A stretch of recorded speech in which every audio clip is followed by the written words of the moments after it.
Poison Control. How can I help you? Sure, I can help you with that. How old is your daughter? Hi, my name is Sarkala Makonnen, and I'm a nurse and a specialist in poison information at National Capital Poison Center.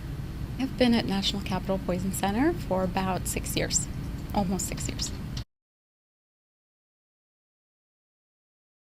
Yes, every minute counts.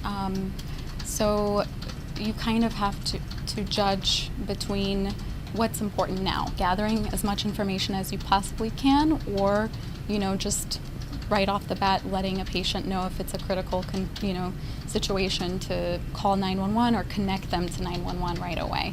But most of the time we do have some time to work with, at least a minute or two, where it's important immediately to gather as much information as possible so that later on we can be more helpful. My very first call, I think, was about a crayon, just because whenever a new spy starts out, they are usually given something extremely low toxicity. Crayons are completely non-toxic, so I believe that was my first call.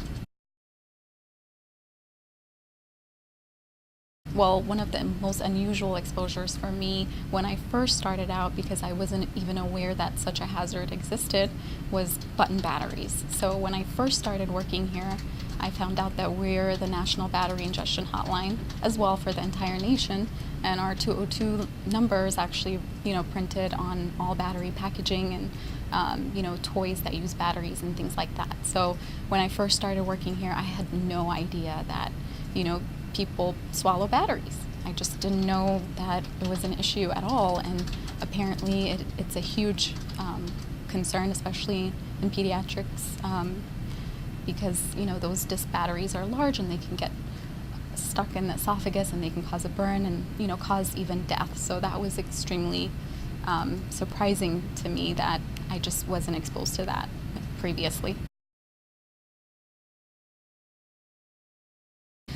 One piece of advice, that's it, that I have to limit it to.